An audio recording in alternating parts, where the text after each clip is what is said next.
Bonjour tout le monde, bienvenue à cette capsule vidéo qui va vous présenter un peu le solutionnaire des 3 mises en situation cliniques qui a été distribué pour vous aider un peu à vous préparer à l'examen sur le système urinaire. Donc, dans le premier cas de figure, on parle de Suzanne, une patiente qui souffre d'un diabète de type 2. Et dans ce cas-ci, on vous demande, entre autres choses, dans la question 1A, comment ça se fait que Suzanne souffre de glycosurie? Donc, première des choses, la glycosurie, il faut savoir que c'est... il faut se souvenir que c'est tout simplement le fait qu'on ait une quantité anormalement élevée de glucose dans l'urine. Et comme ça semble être un cas de diabète non contrôlé, on peut supposer que Suzanne, dans ce cas-ci, est en hyperglycémie. Donc, une concentration de glucose sanguine très forte. La vraie question, c'est de savoir comment cet état d'hyperglycémie peut provoquer une glycosurie. Donc, évidemment, si dans l'ensemble des vaisseaux sanguins de Suzanne, on a une forte concentration de glucose, on peut s'imaginer qu'au niveau de la filtration, lorsqu'on arrive au glomérule ici d'un néphron, évidemment, le glucose en quantité élevée fait en sorte qu'on va avoir beaucoup de glucose dans la capsule ici, donc dans la chambre capsulaire. Et ce surplus de glucose va être filtré de façon tout à fait normale. Mais qu'est-ce qui va se passer? C'est vraiment au niveau de la réabsorption qu'on va avoir un problème. Donc, on se souvient que la réabsorption, c'est le passage du glucose, ou en fait du glucose dans ce cas-ci, mais ça peut être toutes sortes de molécules. Mais normalement, le glucose qui est dans le tubule contourné proximal va être réabsorbé à 100% vers les capillaires péritubulaires. C'est pour ça que chez une personne en santé, il n'y en a pas dans l'urine. Maintenant, dans le cas de Suzanne, le problème, c'est que les transporteurs ici, qui sont dans la paroi, exemple, dans les cellules de la paroi du TCP, il y a un certain nombre limité. Et on avait parlé d'un concept qu'on appelait le TM. Donc, une fois que le glucose atteint le tubule contourné proximal, de façon tout à fait normale, les transporteurs ici vont pouvoir réabsorber le glucose et le ramener vers les capillaires péritubulaires. Le problème de Suzanne, c'est que le fait qu'on a beaucoup trop de glucose, donc une quantité importante de glucose ici qui a été filtrée, fait en sorte qu'il va y avoir un excédent. Donc, c'est simplement pour se comprendre, mais si j'ai 3 transporteurs, j'ai 3 molécules de glucose qui peuvent être réabsorbées vers les capillaires. Une fois que les transporteurs sont déchargés, on peut récupérer 3 nouvelles molécules. Mais toutes les molécules excédentes, donc pendant le moment que ces 3 transporteurs ont chacun leur propre molécule de glucose, bien évidemment, les autres molécules vont passer tout droit et vont se ramasser comme ça dans le tubule collecteur et dans l'urine éventuellement. Donc évidemment, on va suivre le trajet de l'urine, ce qui explique la glycosurie. En fait, en d'autres mots, c'est simplement parce que le TM est atteint, donc le niveau maximal de réabsorption, le taux maximal de réabsorption est atteint et tout l'excédent de glucose ne pourra pas être réabsorbé. Donc, c'est pour ça que l'hyperglycémie de Suzanne fait en sorte qu'on va avoir du glucose dans les urines, alors qu'on ne devrait pas en avoir, bien sûr. La question suivante, on vous demande pour quelle raison que Suzanne souffre de polyurie. Donc, ça, c'est le deuxième problème. Polyurie, ça veut dire quoi? Ça veut dire tout simplement poly plusieurs, urie, urine, donc Suzanne urine beaucoup. Donc dans les cas de diabète non contrôlé, ce qui va se passer, c'est que le glucose comme ça, qui est très très riche ici, parce qu'on a une forte hyperglycémie, mais évidemment, il faut se souvenir que l'eau, par osmose, va toujours se déplacer vers le plus concentré. Donc, autour du néphron, exemple ici, dans le liquide interstitiel, évidemment, j'ai de l'eau un peu partout. Donc ici, je vais marquer LIN pour le liquide interstitiel, mais évidemment, il y a de l'eau. Il y a de l'eau un peu partout à l'extérieur du néphron, puis il y en a évidemment sous forme de plasma au niveau du glomérule ici. Donc, le problème, l'hyperglycémie fait en sorte que une fois qu'on va avoir filtré le glucose, une grande quantité de glucose ici, eh bien, l'eau par osmose va avoir tendance à suivre le glucose. Donc, le plasma sanguin, qui est constitué essentiellement d'eau, va suivre par osmose le glucose parce que l'eau va toujours se déplacer vers l'endroit où il y a la plus grande concentration. Donc, la pression osmotique c'est vrai qu'elle est très élevée dans le sang, mais éventuellement, elle va devenir très très forte au niveau du filtrat. Et lorsque la concentration au niveau de la capsule ici, de la chambre capsulaire, pardon, va être plus élevée que la pression osmotique sanguine, mais l'eau par osmose va avoir tendance à se déplacer comme ça vers l'endroit le plus concentré. Ce phénomène-là va se produire aussi tout au long du tubule rénal. Donc ici, on peut imaginer qu'éventuellement, le glucose va s'engager dans le tubule contourné proximal, dans l'anse, etc. Donc c'est la même logique, sauf que là, c'est un endroit différent. Au lieu d'être dans le glomérule, on est tout simplement ici au niveau du liquide interstitiel, et l'eau va entrer comme ça dans les différentes sections du tubule, parce que tout simplement, les tubules rénaux sont tellement concentrés en glucose que l'eau, par osmose, encore une fois, se déplace vers l'endroit où c'est le plus concentré, et ce qui va faire en sorte que, finalement, les tubules rénaux vont être gorgés d'eau, et évidemment, ça va augmenter le volume d'eau dans l'urine, et ça va expliquer pourquoi il y a des volumes importants d'urine dans ce cas-ci. Dernière question qui est subdivisée en 3 sous-questions, le 1CDE, là, je vais toutes les traiter en même temps. Là, on parle plus de débalancement au niveau du pH sanguin de Suzanne. Donc, dans ce cas-ci, on vous demande pour quelle raison Suzanne est plus à risque d'être en acidose. Donc, évidemment, une acidose, ça veut dire tout simplement que le pH sanguin est plus acide. Donc, dans ce cas-ci, ce qu'il faut comprendre, et ça peut sembler paradoxal, même si Suzanne est en hyperglycémie, le fait qu'elle ne produise pas d'insuline ou suffisamment d'insuline dans son diabète, on n'a pas d'effet de déplacement de glucose vers les cellules. Normalement, chez une personne en santé, le glucose va quitter les vaisseaux sanguins pour entrer dans les cellules. Et les cellules utilisent ce glucose sanguin pour faire de l'ATP. Mais sans insuline, c'est impossible. Donc, en fait, le glucose reste coincé dans les vaisseaux sanguins. Sauf au niveau du glomérule, où il sera filtré, comme on a vu tantôt. Mais pour l'ensemble du réseau vasculaire, donc à l'extérieur du glomérule, le glucose reste coincé là. Donc, étonnamment, le glucose, les cellules n'ont pas accès au glucose. On ne peut pas prendre de glucose pour faire de l'ATP. Donc, qu'est-ce qu'on va utiliser? Essentiellement des protéines. Les cellules vont se rabattre sur les acides aminés, puis avec certaines réactions chimiques, certaines réactions métaboliques, on va pouvoir, dans certains cas, pour certains acides aminés, faire de l'ATP. On peut utiliser aussi les graisses et les lipides, particulièrement les acides gras, qui pourront être utilisés pour faire de l'ATP. Mais généralement, le métabolisme énergétique associé aux protéines et aux acides gras va produire un sous-produit qui s'appelle les corps ou les acides cétoniques. Et ça, c'est des composés acides. Donc, dans ce cas-ci, ce que ça va faire, c'est que, en d'autres mots, Suzanne est incapable d'utiliser son glucose. Même si elle est en hyperglycémie, les cellules n'ont pas accès au glucose. Donc, on prend les protéines et les acides gras pour faire de l'ATP. Mais ce type de réaction métabolique augmente la production de corps cétoniques. Oui, on fait de l'ATP, de l'énergie, mais on a une augmentation de corps cétoniques. Ce qui fait en sorte que l'augmentation de la production de corps cétoniques va rendre le pH sanguin acide. Donc, on va parler ici d'une acidose. Ça veut dire quoi? Ça veut dire qu'il y a trop d'ions hydrogène dans le sang. Ça veut dire que le pH est petit, hein? Il va être inférieur à 7,35. Comment on peut régler ça? De 2 façons. Les reins, ce qu'on va faire au niveau des reins pour régler le problème. La solution, elle est très simple. Les reins peuvent faire 2 choses. On réabsorbe ou on sécrète. Donc, dans ce cas-ci, on va vouloir sécréter, donc éliminer le surplus d'hydrogène. Donc, on va sécréter les ions H+, vers les urines. Donc, en les éliminant, il va en rester moins dans le sang. Ça va contribuer à remonter le pH, avoir un pH un peu plus alcalin. Donc, ça, c'est une façon de régler. La deuxième façon, les reins vont s'adapter en favorisant la réabsorption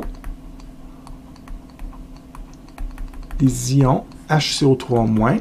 Donc, on se souvient que ces ions vont neutraliser les hydrogènes, sont capables de retirer les hydrogènes sanguins. Donc, en fait, il y a une réaction chimique qui va faire en sorte que le HCO3-, l'ion bicarbonate, s'associe à un hydrogène pour faire un acide carbonique. Au niveau de la cirrhose, le principal problème pour bien comprendre, le secret est de bien partir avec le premier point et ensuite on pourra analyser de façon très logique ce qui se passe. Le problème, c'est quand on part mal, donc là, ça devient un peu plus compliqué. Dans ce cas-ci, c'est une cirrhose du foie et de prime abord, c'est pas tout le monde qui va voir le lien avec l'impact qu'on pourrait avoir au niveau du système urinaire. Donc, première des choses, pour bien partir, c'est tout simplement de se dire que le foie, une de ses nombreuses fonctions, c'est de produire des protéines plasmatiques, entre autres l'albumine. Donc, à ce niveau-là, si le foie produit trop d'albumine, le sang, le plasma sanguin va être trop concentré, mais si le foie ne produit pas assez d'albumine, évidemment, il y a moins de protéines dans le réseau sanguin, donc la concentration va diminuer. Alors ça, c'est le premier concept bien important, c'est que la cirrhose du foie fait en sorte que certaines cellules du foie ne fonctionnent pas et on a une diminution de la concentration d'albumine, qui est une très grosse protéine plasmatique, donc une protéine qui reste confinée dans les vaisseaux sanguins, qui normalement n'est pas filtrée dans le glomérule. Mais ce qui nous intéresse pour l'instant, c'est si mon taux d'albumine sanguin diminue, ça veut dire que la pression osmotique sanguine va diminuer. C'est ça qui est important de comprendre. J'ai moins de protéines dans le sang, donc j'ai moins d'éléments chimiques dans le sang, le sang est moins concentré.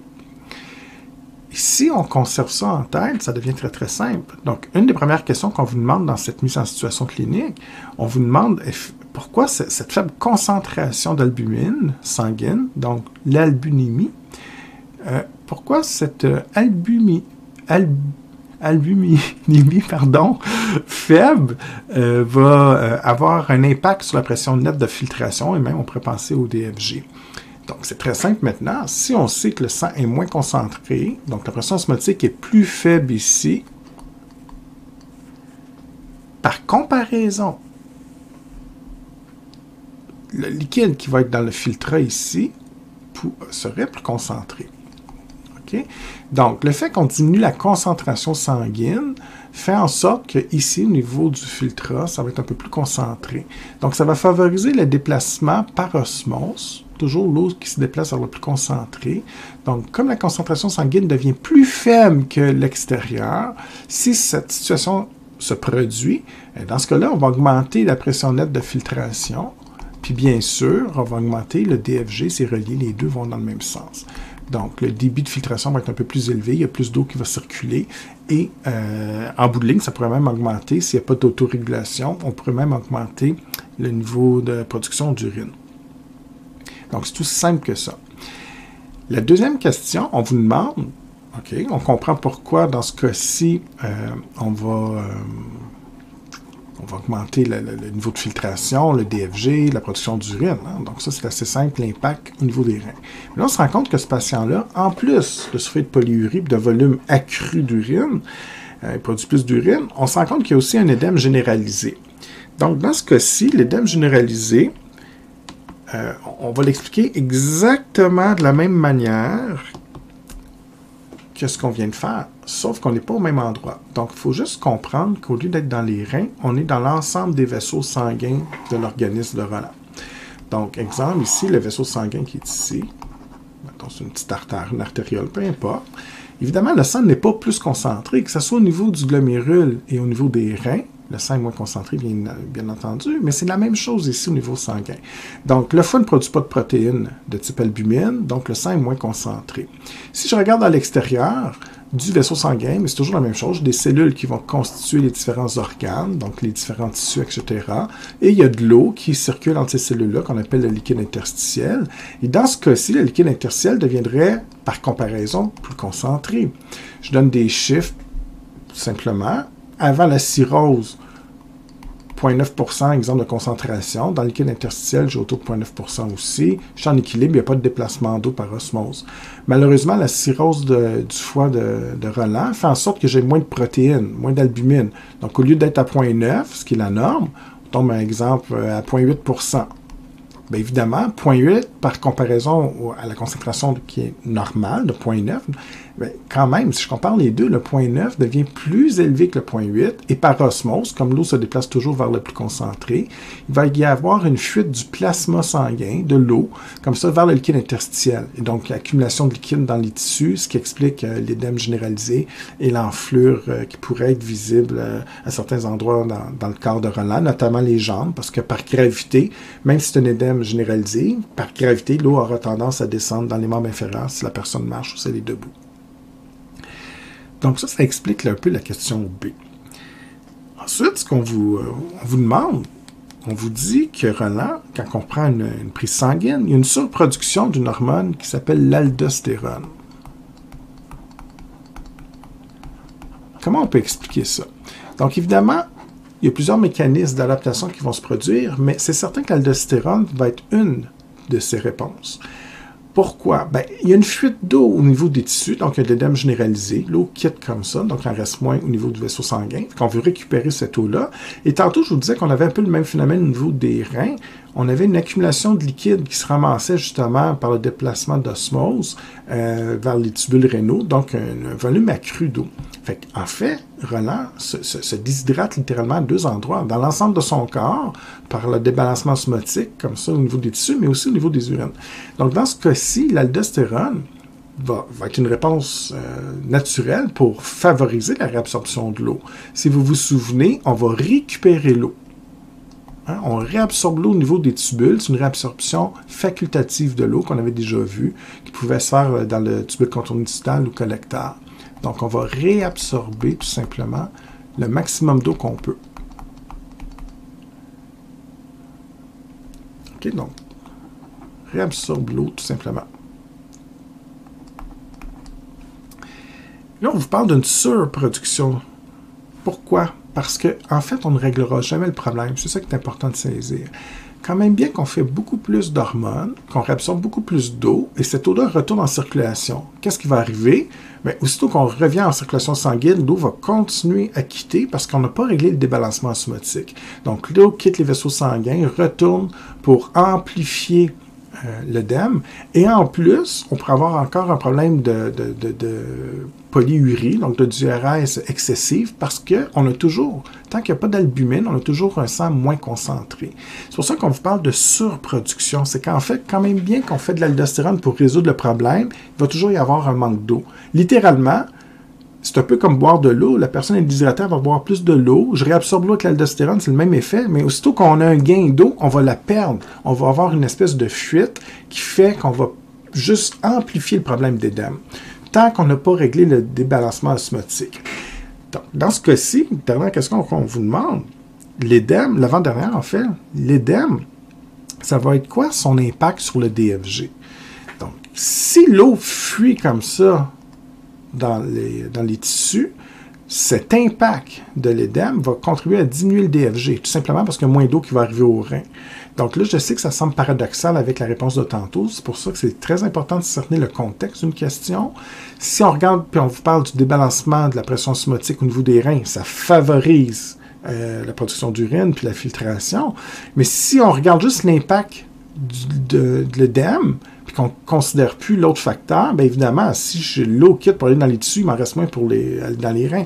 Donc, on a les deux effets contradictoires pour la même maladie. Ça va être l'effet le plus fort qui va l'emporter sur le résultat final. Entre autres mots, si l'édème est très, très important, il va y avoir une diminution de production d'urine. Si l'édème n'est pas trop important, ça se peut qu'on voit une formation d'urine plus importante. La même chose, est-ce qu'on est au début de la maladie? Donc, un peu le même concept. Au début de la maladie, l'édème n'est pas trop forte, le débalancement osmotique n'est peut-être pas encore trop fort, ça peut jouer. Plus que la maladie progresse, plus qu'elle devient sévère, bien là, si on est vraiment... la production d'albumine, si elle tombe de 3%, de 20% ou de 100%, bien c'est sûr que l'impact va être différent. Donc, tout ça peut aussi affecter, bien sûr. Et dernière question, on vous demande, en termes de thérapeutique, qu'est-ce qu'on fait pour régler ça? Si vous regardez votre corrigé version papier, la réponse officielle, on vous dit on donne un diurétique pour éliminer le surplus d'eau, ce qui est tout à fait correct, évidemment. Donc, je n'ai pas de problème avec ça. Mais mon problème, c'est qu'on ne vient pas ajuster la concentration au niveau sanguin. Donc, on va toujours avoir cette espèce de débalancement osmotique. Donc, on règle un problème urgent, mais on ne règle pas la situation. évidemment, je pose la question, si vous donnez un soluté, une solution intraveineuse à votre patient, donc dans ce cas-ci, à Roland qui a sa cirrhose de foie, quel type de solution intraveineuse on va donner pour régler le problème? Donc, si on fait ça, c'est certain que dans un vrai cas réel, il y a plusieurs paramètres à regarder, puis on pourrait arriver avec des réponses différentes. Mais juste pour s'amuser, de façon très simple, si on considère juste le débalancement somatique ici, vous avez 3 choix. Vous avez des solutions intraveineuses qu'on dit isotoniques, concentration normale de 0,9%. Vous avez des solutés hypertoniques. Donc, c'est plus grand que le 0,9%. Et on pourrait avoir des solutions intraveineuses hypotoniques qui, bien entendu, on est inférieur à 0,9%. Donc, si je regarde le problème, la concentration est trop faible. Lequel je vais choisir ici pour aider le patient? Donc, si on donne un hypotonique, c'est très grave, on va juste empirer la situation. J'ai déjà une faible concentration, puis je donne une solution qui a une faible concentration. Donc, on ne règle pas le problème. Oui, on va réajouter un liquide. Donc, si le patient a un œdème important, puis ses vaisseaux sanguins possèdent moins de liquide, c'est sûr qu'on rajoute un liquide, mais on n'ajuste pas la concentration, donc ça ne va pas bien. Même idée ici, isotonique, c'est un peu moins pire, est un peu plus concentré, on est à 0,9, mais on ne règle pas vraiment le problème. L'idéal, ce serait de donner une solution intraveineuse hypertonique. Parce que là, ici, je pourrais remonter ma concentration trop faible au niveau sanguin. Et ce qui va se passer, si je remonte ma concentration sanguine, donc jusqu'à un niveau suffisamment important pour revenir à 0,9%. Et là, ça va être merveilleux parce qu'évidemment, je viens de couper le déplacement d'eau par osmose. Donc, l'eau pourra rester dans les vaisseaux sanguins. Il n'y aura plus de fuite vers les tissus, exemple ici au niveau de l'œdème. L'aldostérone va réabsorber l'eau au niveau des tubules rénaux, mais à un moment donné, on va arrêter d'en produire parce que là, on n'a plus de fuite vers les tissus. Donc, voilà pour le deuxième cas. Dans le troisième cas clinique, donc le patient Sylvain, dans ce cas-ci, on remarque que Sylvain souffre d'hypernatrémie. Donc, dans ce cas-ci, il faut savoir ce que ça veut dire. Hyper, contrairement à hypo, veut dire beaucoup. Natrémie, Na, on reconnaît un peu le symbole de sodium. Ça peut être un petit truc pour vous aider. Donc, hypernatrémie, c'est la quantité de sel dans le sang, ou plus particulièrement la quantité de sodium dans le sang. Donc, dans ce cas-ci, le sang de Sylvain, pour X raisons, ça peut être un trouble métabolique, hormonal, endocrinien, peu importe. Ça pourrait être aussi un trouble passager, diète très exagérée en sel, donc ça pourrait contribuer aussi. Mais peu importe, dans ce cas-ci, on vous dit que la quantité de sodium dans le sang de Sylvain est trop élevée par rapport à la normale. Et à la première question, on vous demande comment ça se fait qu'on peut... quel serait l'impact d'un patient en hypernatrémie sur la pression artérielle? Donc, encore une fois, on revient avec le concept d'osmose, l'eau qui se déplace toujours vers le plus concentré. Dans une situation normale, le liquide interstitiel est à 0,9%, le sang est à 0,9% aussi. Donc, ça, c'est chez une personne en santé. Dans le cas de Sylvain, la pression osmotique sanguine va augmenter. Comme on est en hypernatrémie, il y a beaucoup d'ions sodium. Donc, si j'ai beaucoup de sel, beaucoup de sodium dans le sang par rapport au liquide interstitiel, par osmose, l'eau dans le liquide interstitiel se déplace vers le plus concentré et ça va contribuer donc à une fuite du liquide dans les tissus vers les vaisseaux. Si j'augmente le volume d'eau à l'intérieur d'un vaisseau sanguin, donc si le plasma augmente, bien, plus que de liquide dans les vaisseaux, plus que ça va pousser fort sur les parois de l'artère, exemple, donc ça contribue à augmenter la pression artérielle. Dans ce cas-ci, le fait d'être en hypernatrémie chez Sylvain va favoriser un déplacement d'eau par osmose dans les vaisseaux sanguins et contribuer à l'augmentation de la pression artérielle. Maintenant, la deuxième question, on vous demande, bien, si on considère simplement la pression artérielle comme ça ici, et si cette pression artérielle augmente, donc, si cette pression artérielle augmente, ça va être quoi l'impact sur le DFG? Donc, On repart avec la première question qui nous disait pression artérielle plus forte. Pression artérielle plus forte, ça veut dire que la circulation sanguine va être plus rapide, ça va circuler plus vite. Et s'il y a un plus grand débit sanguin, ça nous amène à la question suivante. Est-ce qu'il y a plus de sang qui arrive dans les néphrons, dans les reins ou moins? Donc, évidemment, ça va faire en sorte qu'il va y avoir une plus grande quantité de sang qui va arriver. Et si j'ai une plus grande quantité de sang qui arrive, bien évidemment, ça va augmenter la pression hydrostatique sanguine. Il y a un plus grand volume qui arrive plus vite et ça va favoriser l'expulsion du liquide vers la chambre capsulaire. Autrement dit, ça favorise la filtration. On s'attend que le débit de filtration glomérulaire va être plus fort. En fait, l'augmentation de la pression hydrostatique ici va augmenter la PNF, pression nette de filtration, et comme elle va être plus élevée, ça va augmenter le débit de filtration. Donc, il y a plus de liquide qui va être filtré. Ça, c'est vraiment l'impact d'une pression artérielle plus forte. Maintenant, il y a des étudiants qui pourraient dire « Ouais, mais là, ça dépend. Est-ce qu'il y a autorégulation ou pas? » Donc, dans ce cas-ci, on ne vous parle pas, on ne vous donne pas de détails ici. Donc, je m'attends à une réponse comme je viens de le faire. Par contre, si vous voyez que la pression artérielle n'est pas trop forte, par exemple 140, 145, dans ce cas-ci, on peut penser donc que le mécanisme d'autorégulation pourrait être enclenché. Mais généralement, on va vous pister dans les réponses. Mais dans ce cas-ci, si le DFG est trop vite, effectivement, il pourrait avoir le mécanisme myogénique ou tubulo-glomérulaire qui s'active, qui, en gros, sans revenir en détail sur le mécanisme, on ferme ici, vasoconstriction, moins de liquide qui rentre, rediminue le DFG, et en soi, le DFG resterait stable. Mais il faut quand même comprendre qu'une augmentation de la pression artérielle va contribuer à augmenter le DFG, et si on a un mécanisme d'autorégulation, ben, tant mieux, ça va permettre de réguler la situation. Puis si la pression est vraiment trop forte, on n'arrive pas à réguler, ben là, c'est clair qu'il va vraiment avoir une augmentation du DFG et, en bout de ligne, une production d'urine accrue. On vous demande éventuellement comment le mécanisme myogénique et tubulo-glomérulaire fonctionne. Donc, on a déjà discuté de ça dans les dernières capsules. On a fait un exercice là-dessus, donc vous irez revoir tout ça. Mais en gros, c'est ça, c'est une vasoconstriction. Myogénique, c'est les cellules granulaires dans la paroi ici. En fait, je devrais les faire à l'extérieur du glomérule. Dans la paroi ici de l'artériole afférente, vont réagir à la forte pression artérielle, vont réagir en se contractant, favoriser une vasoconstriction. Et rapidement, ici, on avait la macula densa qui est située dans le tubule contourné distal, va détecter un surplus d'ion chlore-sodium. Donc, on va émettre suite à ça des molécules chimiques qui vont favoriser aussi une vasoconstriction. Donc, on arrive à peu près au même effet. Pour établir la situation d'un point de vue systémique, là, on ne veut pas contrôler le DFG. Si je veux contrôler les problèmes de pression, on vous demande, à l'avant-dernière question, comment on fait pour contrôler le problème d'hypertension dû à l'hypernatrémie de Sylvain. Dans ce cas-ci, il y a une hormone qu'on va faire, la FNA.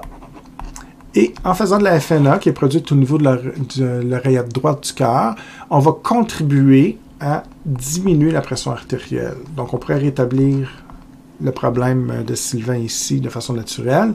Qu'est-ce qu'on fait au niveau de la FNA? On vous demande un peu comment ça fonctionne. Ben, en gros, c'est simple. C'est un puissant vasodilatateur. Donc, dans l'ensemble du corps, les artères et artérioles vont se relaxer, se relâcher. Donc, vasodilatation, plus grand diamètre. Plus grand diamètre, il y a moins de résistance sur les parois.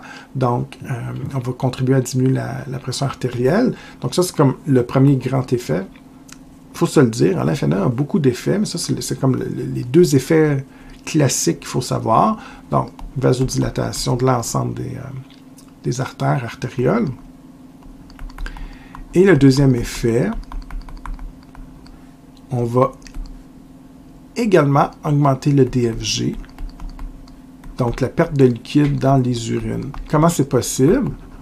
Tout simplement parce qu'on va aussi vasodilater l'artériole afférente. Si c'est plus grand, il y a plus de liquide qui arrive, donc plus de plasma qui rentre, plus de filtration. Et si j'ai plus de filtration, ben, on va contribuer à expulser un surplus d'urine. Et en perdant un surplus d'urine, ben, j'ai moins de liquide dans les vaisseaux sanguins. Donc, évidemment, ça diminue le volume de sang dans l'ensemble du système cardiovasculaire. Et ça contribue donc aussi à diminuer la PA. Il faut faire attention. Si on est en autorégulation, ben, on veut diminuer le DFG parce qu'il est trop rapide. Mais si on veut régler un trouble de pression, on va l'accélérer davantage pour perdre plus d'eau. Donc, ça dépend toujours de ce qu'on veut faire, d'où l'intérêt de bien lire la question, à savoir si on est en autorégulation ou si on est dans une réponse systémique. Voilà, ça conclut le petit solutionnaire pour les 3 problèmes demandés. Si vous avez des questions, toujours parmi vous. Sinon, je vous souhaite une belle étude et on se revoit dans une prochaine capsule.